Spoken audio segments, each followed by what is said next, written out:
الفضل YouTube channel میں آپ کا استقبال ہے۔ اس چینل پر روزانہ قرآن پاک کی ایک آیت تلاوت سماعت ترجمہ اور مختصر تشریح پیش کی جا رہی ہے۔ ویڈیو اپلوڈ ہونے پر نوٹیفیکیشن پانے کے لیے اس چینل کو سبسکرائب کریں اور بیل آئیکن ضرور دبائیں۔ السلام علیکم ورحمۃ اللہ وبرکاتہ۔ میرے دینی و ایمانی بھائیوں اور بہنوں، سورہ مائدہ آیت نمبر 4 پیش خدمت ہے۔ اعوذ باللہ من الشیطان الرجیم۔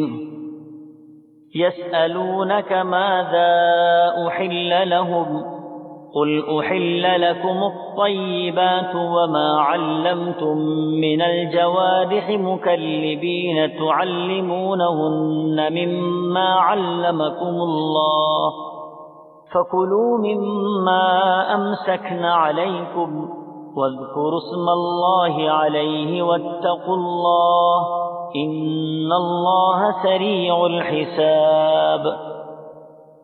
آپ سے دریافت کرتے ہیں کہ ان کے لیے کیا کچھ حلال ہے۔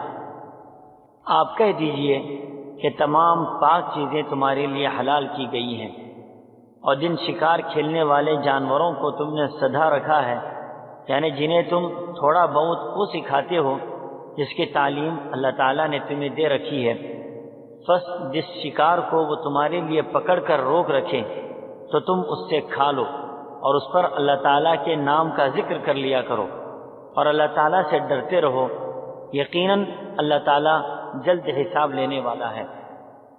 حضرات، پچھلی آیات میں بہت سی حرام چیزوں کی فہرست دی گئی، تو قدرتی طور پر سوال پیدا ہوتا ہے کہ حلال چیزیں کیا کیا ہیں۔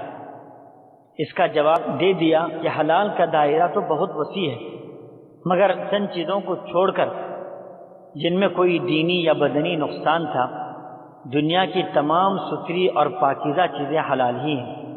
اور چونکہ شکاری جانور سے شکار کرنے کے متعلق بعض لوگوں نے خصوصیت سے سوال کیا تھا، اس لیے آیت کے اگلے حصے میں اس کو تفصیلاً بتلا دیا گیا۔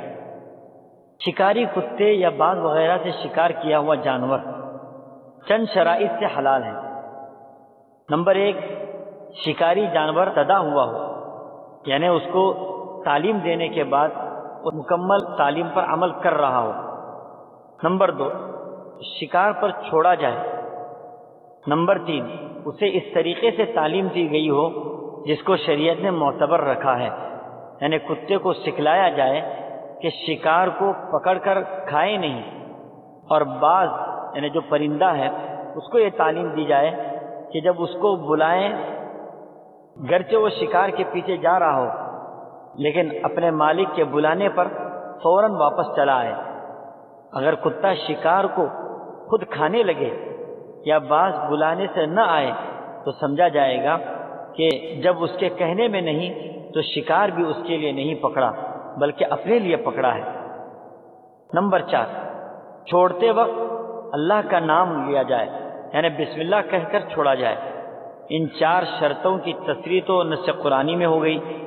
بعض ائمہ نے 5ویں ایک شرط بھی لگائی ہے، وہ یہ کہ شکاری جانور شکار کو زخمی بھی کر دے کہ خون بہنے لگے۔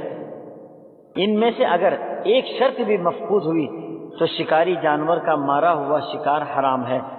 ہاں، اگر مرا نہ ہو اور ذبح کر لیا جائے تو پھر اس کا کھانا جائز ہے۔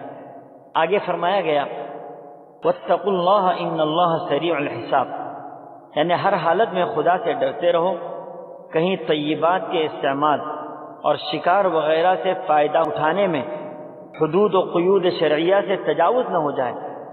عموماً آدمی دنیاوی لذتوں میں منہمک ہو کر اور شکار وغیرہ مشاغل میں پڑ کر خدا اور آخرت سے غافل ہو جاتا ہے، اس لیے تنبیہ کی ضرورت تھی کہ خدا کو مت بھولو اور یاد رکھو کہ حساب کا دن کچھ دور نہیں۔ خدا کے انعامات اور تمہاری شکر گزاری کا موازنہ اور عمر عزیز کے ایک ایک لمحے کا حساب جلد ہونے والا ہے۔ اللہ تعالی ہم سبوں کو یہ آیات سمجھنے کی توفیق عطا فرمائے۔ آمین۔ وآخر دعوانا ان الحمد للہ رب العالمین۔